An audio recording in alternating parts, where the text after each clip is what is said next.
So you've heard all my intros before, in some cases many times, but I'm going to treat you all like newbies. So my name's Gareth, I'm your friendly host through this panel. And just a few things to get through on the COVID thing. Really good to see that you're wearing your face coverings. I'm actually, and the panel, we can take ours off if you're comfortable too. So just in case you're thinking, hang on, obviously we're following all the regulations here. We are 1 metre spaced and we're sufficiently far away from you not to be a danger to you. But because some of you are sitting a bit closer together, we would like you to keep your face coverings on through the session, which you're doing anyway. So thank you for that. Thanks for being respectful to the regulations under which we're all living now. So the form for today is very informal. We're going to have a chat, basically, and involve you. We want this to be interactive. So if you have any questions as we go along, then put your hand up or establish eye contact with me. At various points, I'll just sort of call out, do we have any questions? But, you know, we really want you to talk to us. And I was here all day yesterday, and we had some great conversations with the audience, so hopefully you're as chatty as people were yesterday. So we have the microphone up at the front, so you just come up, pose your question. We've put a mic there because we also have an online audience as well. So hello to you. I think these are the cameras for the online, so hello to you if you're watching online. We're really glad that you're here joining us. And in order for the people at home to hear what's going on in here, everyone needs to be on the microphone. So that's how that's going to go. So this is part of the One World series of talks, which is part of the Great Exhibition Road Festival. And it's a whole series of events and demonstrations. And I don't mean like protests, but that can be arranged. But you know what I mean. They were doing leaf painting at Imperial College yesterday, which I thought was lovely. And performance, all of that going on. And it does go on into the week. So if you're thinking, oh, it's only a weekend thing, if you just check out our website, greatexhibitionroadfestival.co.uk. There's lots of other stuff you can get involved with online or in real life, as it were, over the days ahead, and we really hope that you will. So, with all that introduction out of the way, I think we should meet our fantastic panellists here. So, first of all, we have Jen Bally, who's joining us on stage from all the way from Dundee. You travelled down yesterday, didn't you, Jen? So, welcome. You said you haven't had a long train journey for some time, so for obvious reasons. So welcome back to London, Jen, who's research lead at the V&A, as mentioned, in Dundee. And she's, her interests are very much fashion and the circular economy, and is also co-founder of Sewing Box for the Future. So what does Sewing Box for the Future do? So just tell us briefly about that. Thank you. Sewing Box for the Future is an online resource and toolkit, and it's also a live research project. It's a call to action in response to climate change and the climate emergency, and it advocates for making small, tiny acts because collectively they have the power to make a big difference. So there's 10 activities that allow you to repair for or care or customise clothing in your own wardrobe at home. Okay, so it's just aimed at sort of anybody, somebody like me, for instance, who I've never really done any proper sewing. I've put some buttons on and that's about it, you know, I'm pretty useless. So that's the kind of thing I could go to and just get those basic skills so that I don't need to keep throwing clothes away as soon as they've got holes in them. For sure, so we've designed it in a way that a lot of the activities you can do with a simple running stitch, or a blanket stitch. So there's some very basic stitches. You don't require a sewing machine or expensive equipment, so a needle and thread can go a really long way in allowing you. We do have a card for a button. We also have cards for hemming your own jeans or mending a broken zip. So they're quite useful and practical. And we chatted to a lot of people to also do a little bit of research about what would make it useful to them too.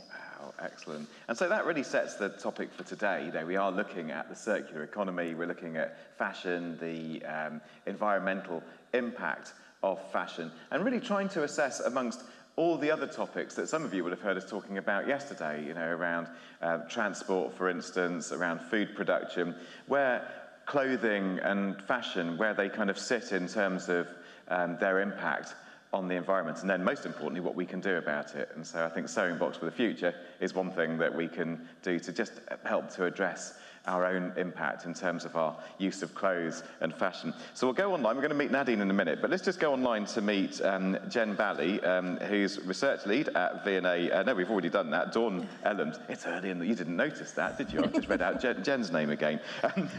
That was slick.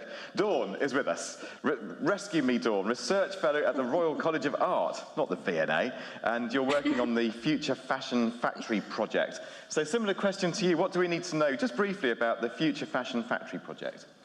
Hello, everybody. I'm apologising that I'm probably huge on your screen. But yeah, Future Fashion Factory is a Creative Clusters funded project, largely based in Yorkshire and Humber area of the north. So the project is trying to support industry. So very similar in terms of what this session's about. So circular economy, sustainable practices, looking at linking creative designers with local UK manufacturing. So how can we have more of those local supply chains? What technical developments do we need? What creative collaborations do we need? How can we drive innovation? And we have core research themes, which are very much in line with circular economy and technical development. But we also have an R&D challenge fund, and that's where we have funding available. So we're currently on call 5. We're coming to the end of that funding round now, and that's available to anybody and everybody.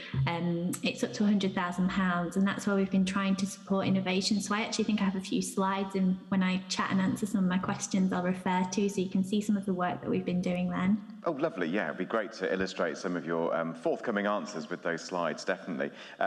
So thank you very much, Dawn.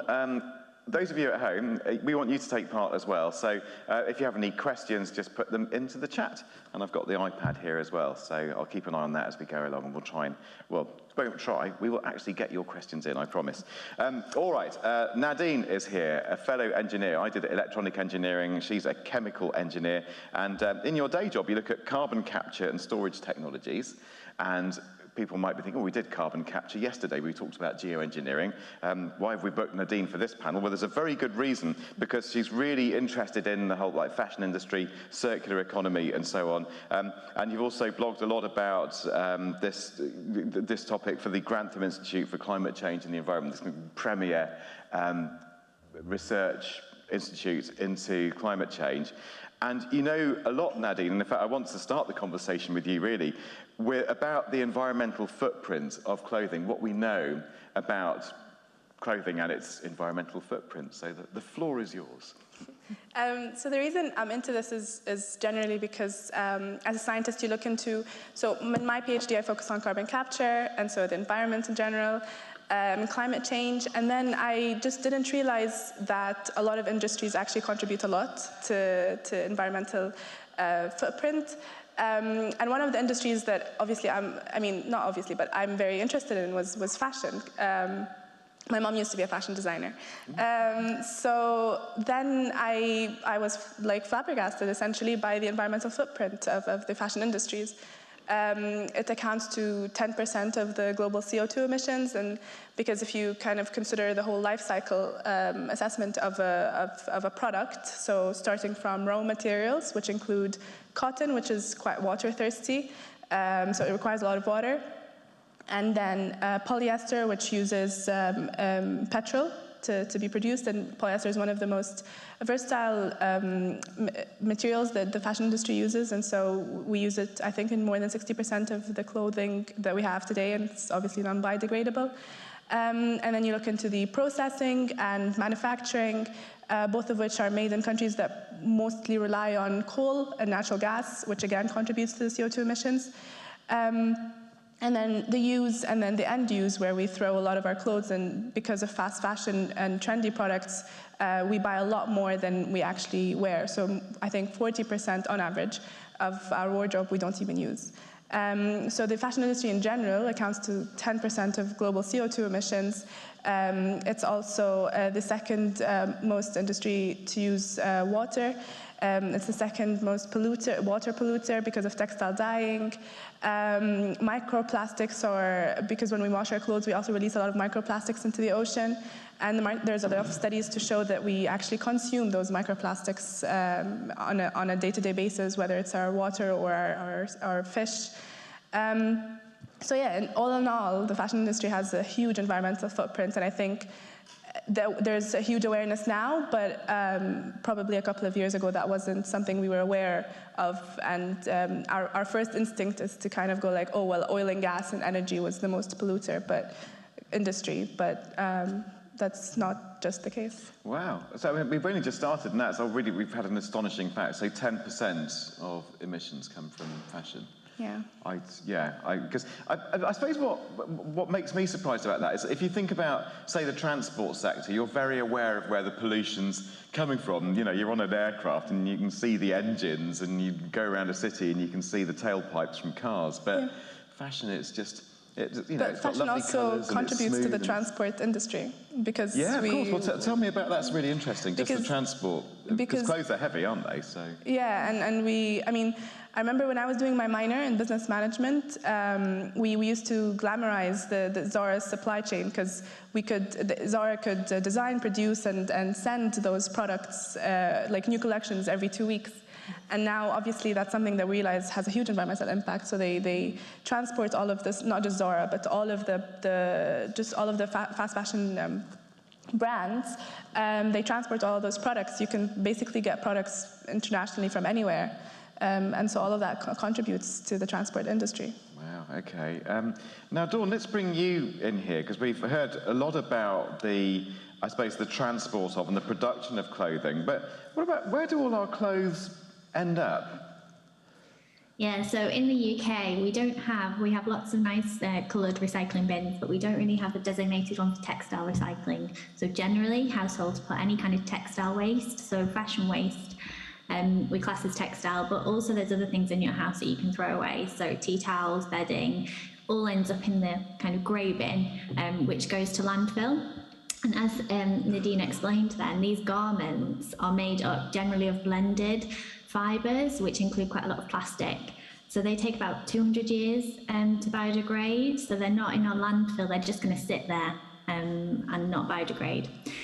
If you do decide to take your waste to a recycling centre, they tend to be sorted by hand, and they're split into 3 groups. So things we can reuse, things that could become rags, and things that actually are past the point of reuse or becoming a rag, but could be recycled into a fibre. So if the garment can be reused, that might be sold in a charity shop, but it might also be shipped off and sent overseas to charities. Rags tend to be something that is shredded further down and become used for stuffing. And then fibre, which can potentially be used, is generally mechanically recycled. Chemical recycling is only 1% of all textiles that are recycled. So generally we're looking at mechanical recycling. And the problem with a lot of these scenarios at the minute within the UK is we don't have the infrastructure to recapture that waste. So we're not recycling as much as we can. And it's usually always, as you can hear, you know, things that are stuffing, things that are used for rags. Even when they go into fibre, it tends to all be low value. So kind of looking at decreased value chains.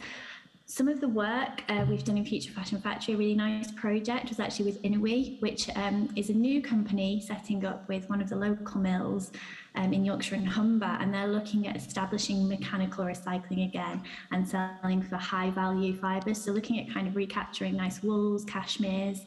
And there's a couple of pictures of some young designers that we linked up with Inuit, so Lee Hurst and Jennifer Koch.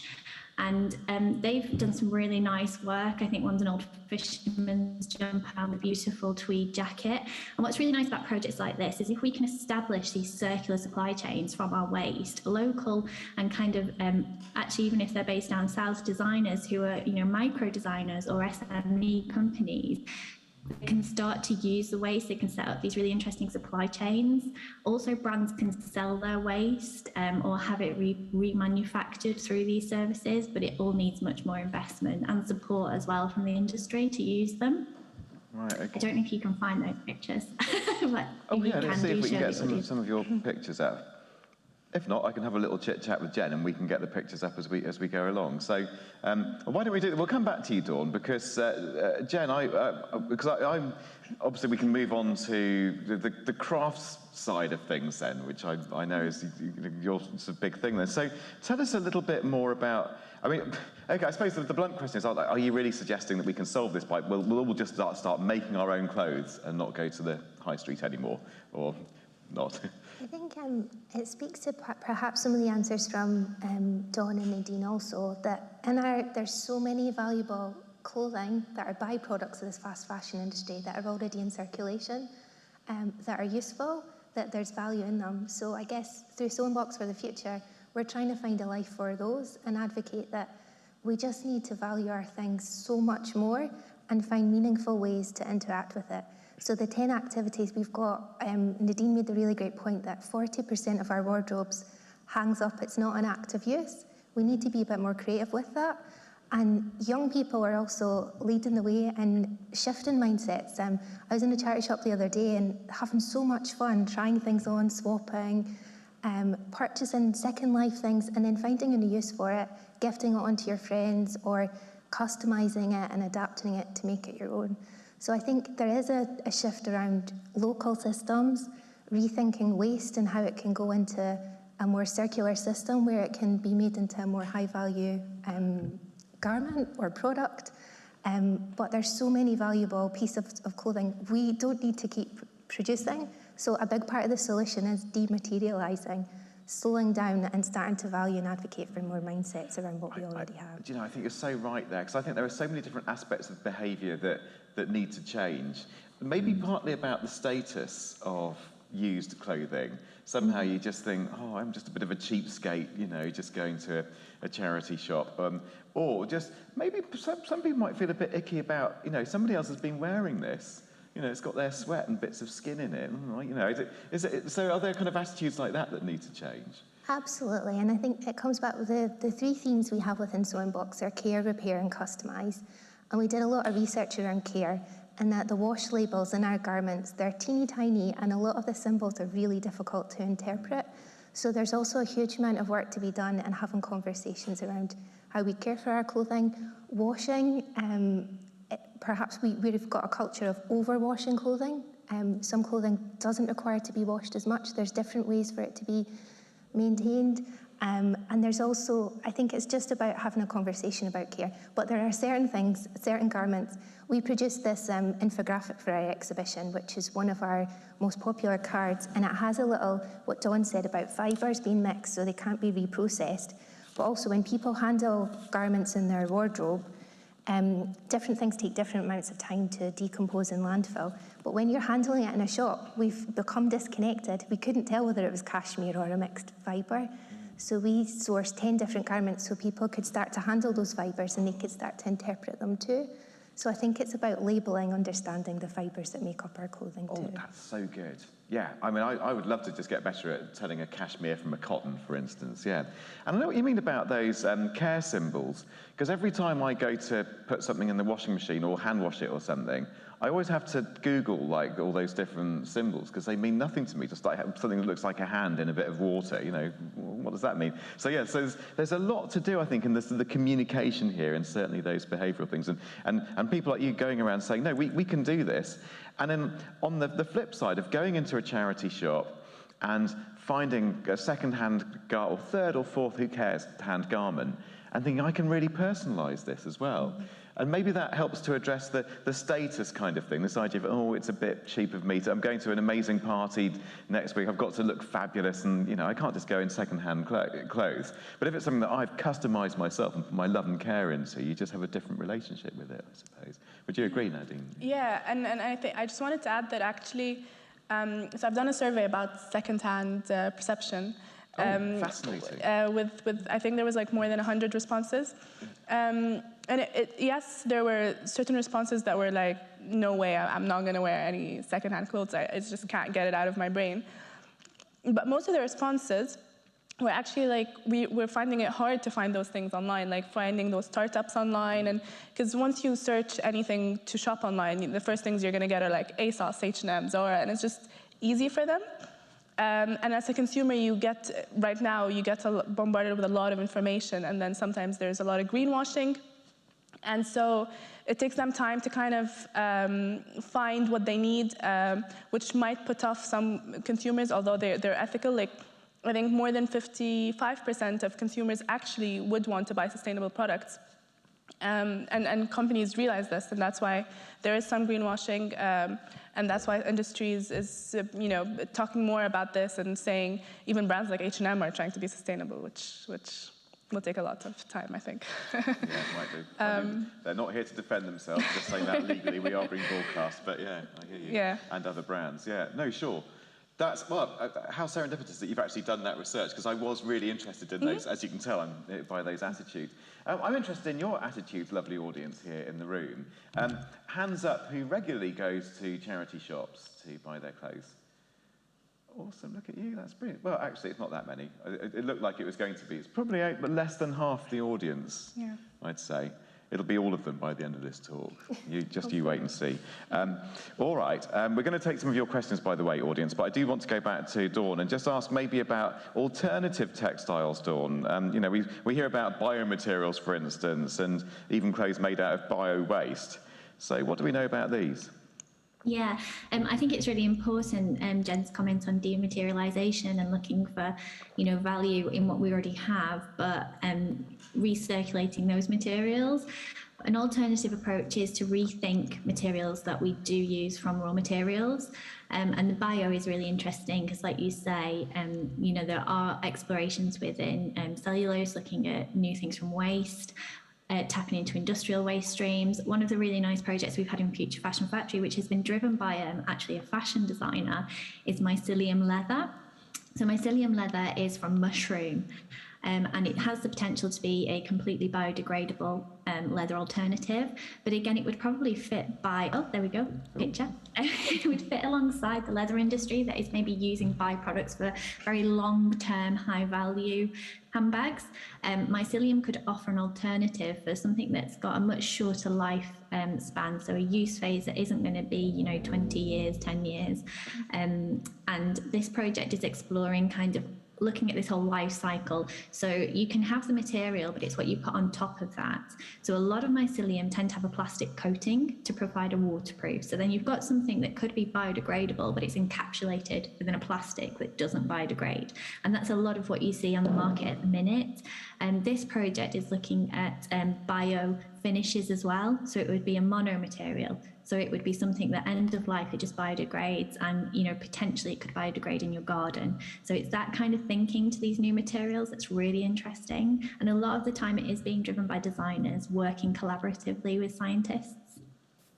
Okay, yeah, and I like that collaboration with scientists as well. So it's bringing the disciplines together, isn't it? With the fashionistas, and you had. And you showed that garment there on a slide, which it looks very fashion show. I personally wouldn't wear something like that, I must admit, but I guess you probably mean you can just make a t-shirt out of the mushroom-derived, the mycelium. Yeah, I think it will be more for kind of shoes, jackets. Right. A mycelium t-shirt would probably be quite in at the minute with the leather garments, but I'm not sure it would be, the mainstream use. And that work is actually from Aurélie Fontaine, and so that was kind of the fashion designer's vision there, was seeing it in quite couture products. But she is, it is something as well that would be, all brands could manufacture. It wouldn't just be locked into one brand. Excellent. Yeah, come to think of it, I wouldn't be racy enough to wear one of those t-shirts, I must admit. But I get your point about footwear, and it's just so cool to hear about the research that's going into this area. Online, Angelina Sordillo says, what are some of the good second-hand fashion brands that we can search for online? Does anybody happen to know? There's Oh, do you mind coming onto the microphone to tell us? I know it's probably a bit of a nightmare going all the way up to the mic, but then the people at home will hear it as well. I recommend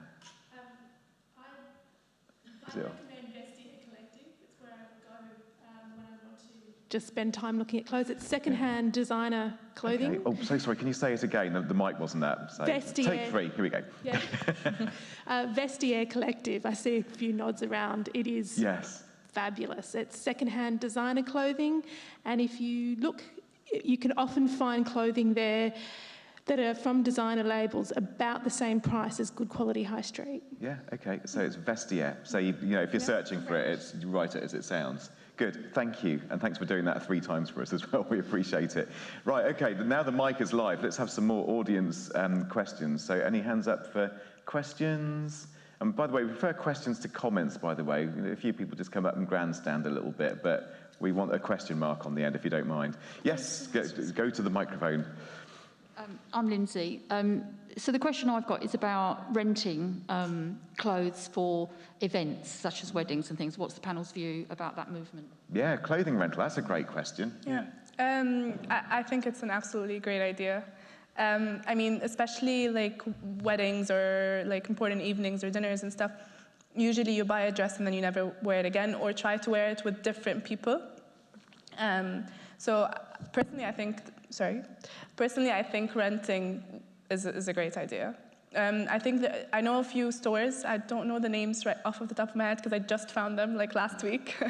But if there's a way to kind of post them later, I will. Okay, 100%. we'll try and share those with you. Yeah, that's a superb question, because I was wondering about rental as well.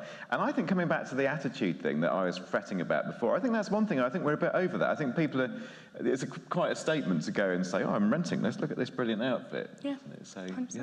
There's a lot of research looking at clothing libraries that you can lend, so looking at new models. And I think that's something the High Street really needs to consider moving forward, is providing more service design options that are more subscription-based to rethink purchase as the direct transaction, and Depop online, where young people or communities are reselling. So the resale, there's a real business opportunities within the resale economy too.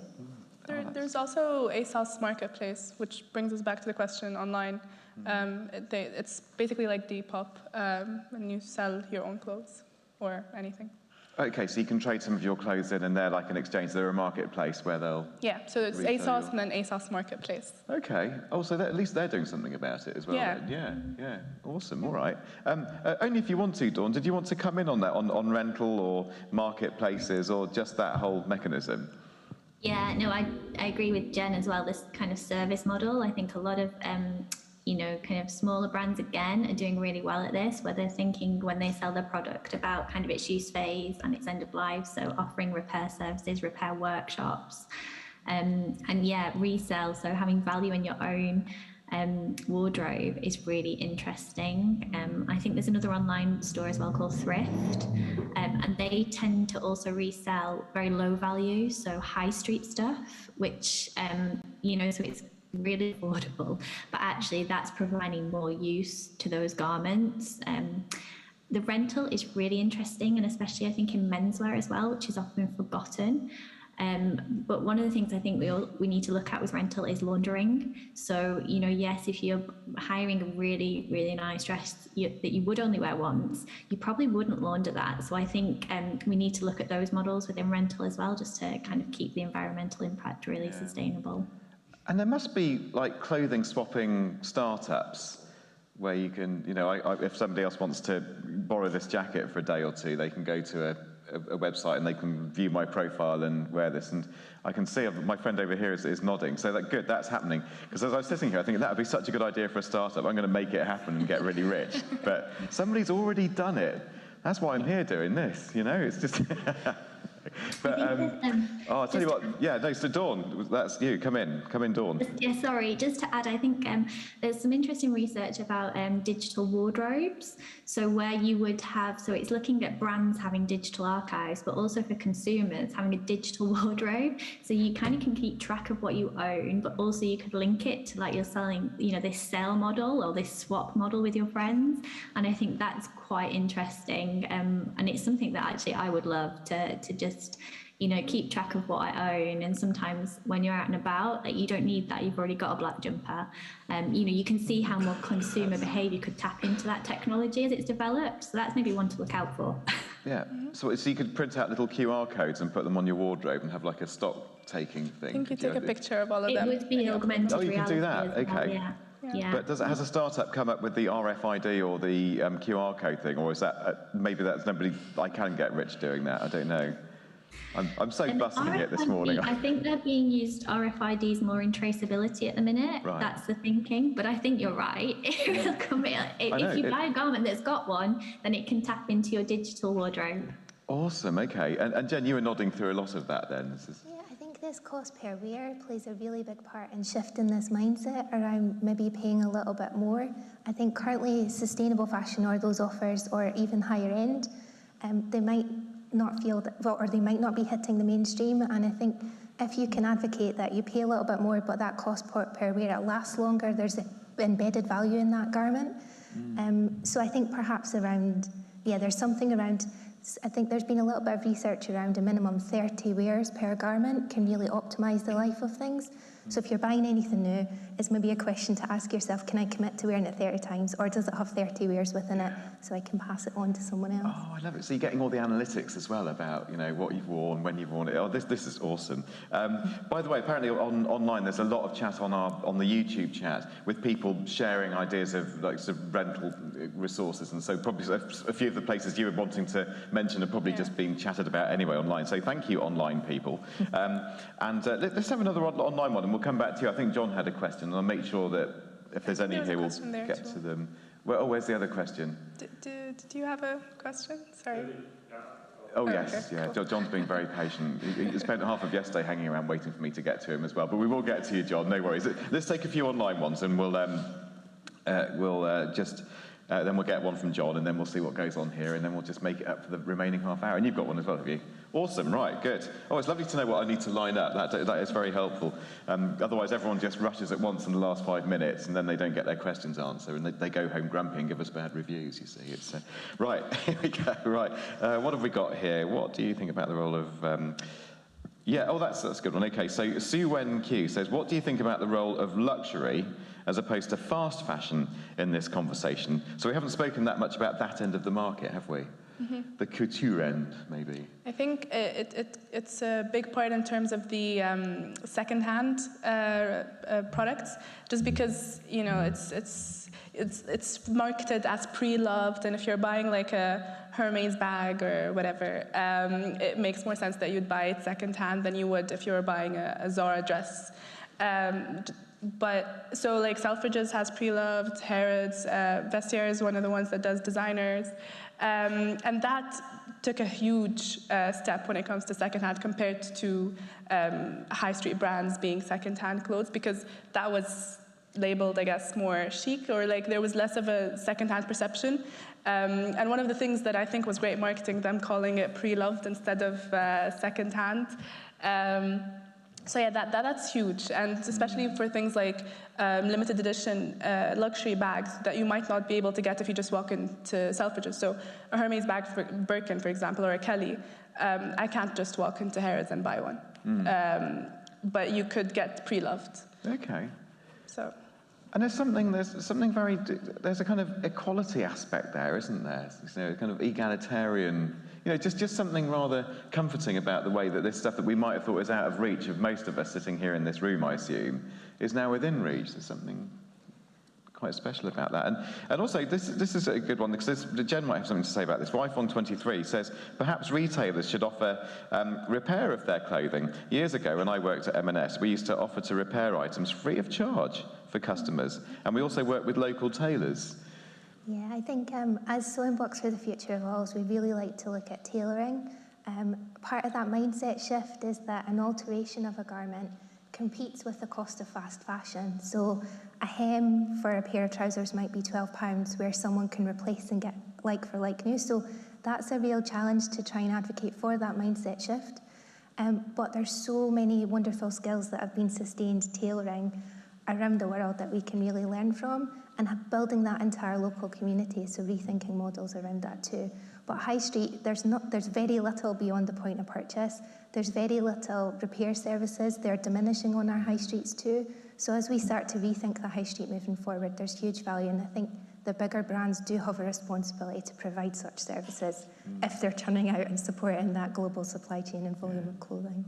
Or we learn those skills themselves, many of which are actually easier than we might think, and then we can keep our clothes going for longer. Absolutely, and I think it's just that starting point. A lot of the cards within our sewing blocks, those activities don't take any more than 20 minutes. Once you've mastered a simple running stitch or some of the basic principles. And often there's a lot of nostalgia around sewing. Usually there'd be a biscuit tin as a family heirloom that would be passed on across generations. So we've had lots of lovely conversations just around the nostalgia, and it's also intergenerational, so having conversations across generations and finding new ways to pass on those skills. Okay, yeah. Well, thank you for that, Jen. So now the eagerly awaited question from John. Let's get you up onto the mic. You've mentioned about individual efforts to improve the green credentials. Do you see a role for regulation, government or state regulation, in driving the industry to make the transition faster? And if so, what areas do you think need addressing first? I can start. Yeah, So I think policy plays a huge role in terms of any environmental footprint from any industry. So for example, in my research, something as simple as a carbon tax, well, it's simple in my opinion, obviously, but something as simple as that would force oil and gas companies to use, for example, carbon capture technologies and make sure that they permanently store the CO2 they're emitting. But policies such as, at the very least, making sure that all the 85% of textiles we're dumping is the company's responsibility to make sure it's either recycled or repaired or resold or collected or whatever they do with it, I think should be their responsibility, personally. I have a feeling you might have something to say about this, Dawn, then. Yeah, I think the UK are quite behind on this with policy. So possibly because of Brexit, but with us leaving EU, we're not keeping up. So with textile recycling, with corporate responsibility, so brands having to take, responsibility for the waste they're producing. But also within the UK, we don't have the industry support. So if we're going to bring out these policies and legislate, then we have to make sure that the industry understand them, because actually we do have, UK industry that is a heritage industry if we're looking at fashion textiles. And they are based in local communities, so they are very aware of their environmental footprints. The problem is language a lot of the time. So they're still talking about sustainability, and we're moving on to circular economy. So we need to be clear what we want the industry to do. We need to understand that a lot of them don't financially, very precarious at the minute. So their future sustainability just as a business is difficult. So I think definitely legislation's a way, but we need to provide the support to make sure it's successful, and look at where those cost implications are, so that the smaller brands, the smaller manufacturers don't go out of business and the global large-scale ones kind of remain, because that would